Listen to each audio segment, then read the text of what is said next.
Hello guys, welcome back to another episode. Starting today's review on Spain versus Belgium quarterfinal two of the World Cup. Just got news before the game that Tielemans has got injured, so he will not be playing this game. Little bit of back side for Belgium that they lost Tielemans. He was an important part of the squad, and yeah, so that was the news. And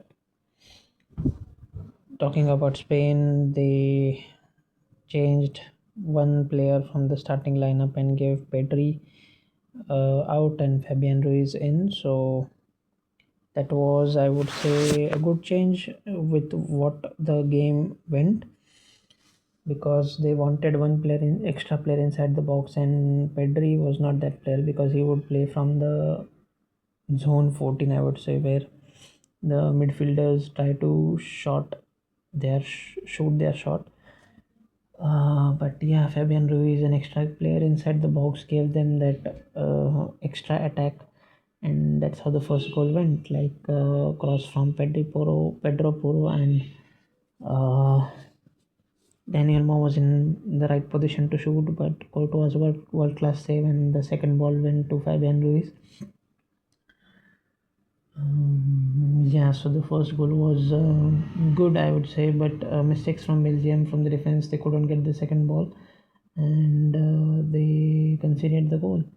Talking about how the Belgium's comeback game was brilliant. They were trying to attack. Kubarsi's game was a little bit uh, less worse than the previous matches. Not good, I would say, because he was also hesitating to play some fouls and got an yellow card in one sequence where he was trying to tackle Kevin De Bruyne. And Belgium's tactics were pretty much good, I would say. They were trying to find Jeremy Doku in the first half, and Lukaku in the second, when he got subbed in. Jeremy Doku, I would say, is a good dribbler, but not a great dribbler, I would say. Like the dribbles that we see from uh, Mbappe from the France team, I would say, and from Lamine, he's not that efficient, because we can see, like, that's my opinion कि जब भी उसके पास ball आती थी, he would try to dribble the players. Some occasion he was successful, but in the occasions where he was not, he was trying to gain a foul from him. Like in one sequence, Belgium were defending, and Jeremy Doku got the second ball, and he tried to dribble past Poro, but he was not. He saw that the second player, I guess it was Lamine, was already on the ball, so he just dived in that, because Pedro Poro didn't even touch him. But the foul was given, and Pedro Poro was frustrated. But a great patience level from Pedro Poro at the same time. The Spain team is not performing at their what they should be performing on paper, but they are going through games and winning it, so that's matters. That is the only matter. Hmm. The equalizer from Belgium was great. De Ketelaere has been very confident from the last game, and giving the goal contributions there was really uplifted him, and that's how he scored the header, a brilliant header over Kobarsi, and great cross, and they couldn't do anything at that time. Unai Simon, I would say, not a good goalkeeper, not the first choice goalkeeper, I would say, for Spain. But I don't know why De La Fuente is starting him over Joan Garcia and Raya, who are the big giant goalkeepers. But let's see how the semifinals go. Too reliant on the defenders, I would say, and Belgium had another chance in the second half, where Unai Simon literally came over the line, and Laporte was the one who cleared the ball, or else it would have been the goal for Belgium. And that header also was quite savable, I would say, for an world class goalkeeper like Joan Garcia or David Raya, but Unai Simon hasn't been tested in this whole World Cup. They conceded their first goal in this World Cup, and yeah, so that was a big blow. But I think they should be a little bit now emergent in these situations now and take a call on how they want to proceed, because France is a very offensive team and they will shoot their shot. They are not hesitant to shoot from range. They are not hesitant to go on with their individual brilliance and with their team plays as well. So this would be a very um, difficult test for Spain in the semifinals. That we'll talk about it later. But Belgium lost 4-2 in the second half, and that was a big blow again for Belgium. पता नहीं Spain कुछ तो जादू लेके आई है कि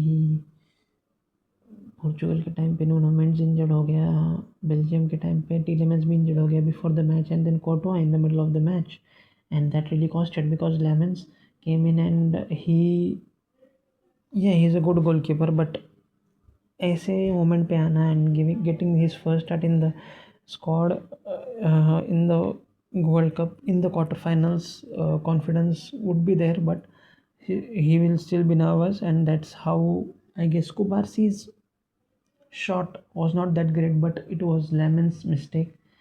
But it really paid off because Kubarsi thought that he would test and it would come to the second ball who will get first, and that's when the Belgium defense again cluttered and lost or didn't found themselves to get the second ball.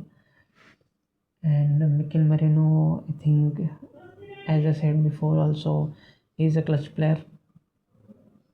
He is always in the right positions to score, to create that opportunity to score goals, and buries it, the most important part.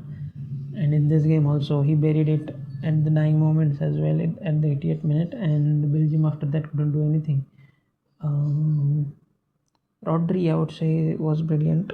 Rodri in this game, with the defensive recoveries, with carrying the ball, with carrying the tempo of the game for Spain, and brilliant game. He was a little off in the starting part of the second half, but he regained control as soon as the teammates also helped him to calm down and play a good amount of football. Yeah, other players which I would like to mention, like Kevin De Bruyne's last game, I think, for the World Cup. Courtois still not still a possibility that he would also retire in from the international football. But Belgium have a good squad. They can hurt good teams in the World Cup as well. But let's see, Belgium are out now. Spain's not been convincing this whole World Cup. They have their moments, but they are not that uh, like other teams don't feel that threat anymore, like how they would feel in the Euros. But they are going through, which matters, which the only thing that matters. um, First half for Daniel Mo was a little bit quiet because Belgium were man marking him, and he was the only player who connects the midfield in the attack. At the same time, lamineyamal had a good game in the first half. In the second half also he was getting dispossessed, but he was trying. And Oyarzabal was a little bit lost from the last two games. He's a little bit lost. I don't know why he's not operating at that level. Ferran has been an underrated player. Like both the games, I would say he was making those spaces for the team, and finding those spaces, getting those passes, trying to uh, get the hold of the ball in the final third.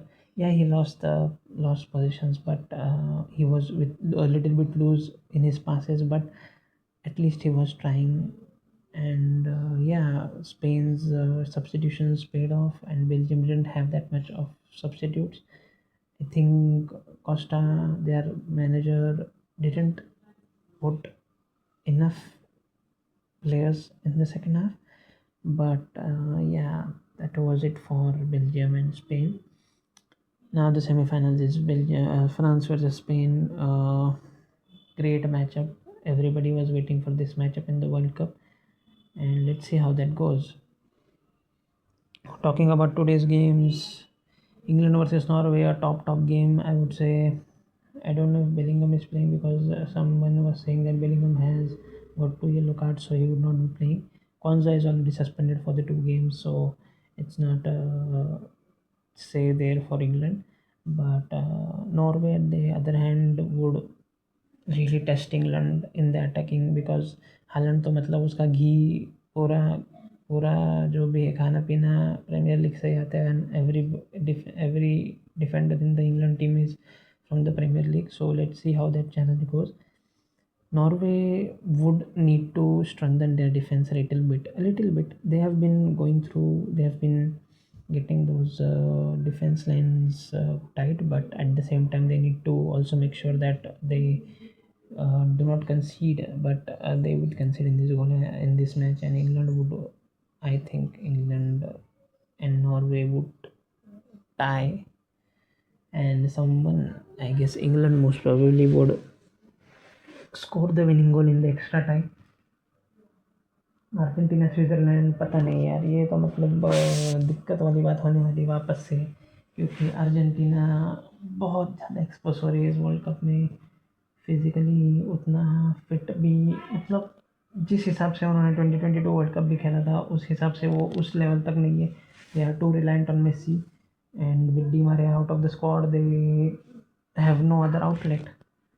I think Scaloni needs to be brave and put some new faces in the squad so that he should try something before the semis and the finals. And yeah, Switzerland, a great team. They knocked out Colombia, who we thought would face Argentina. But yeah, it's gonna be a difficult challenge. But I think Argentina should go through. Should go through. I hope. I hope. But let's see. So yeah, that's it for the video, and like and share and subscribe, and thanks for watching.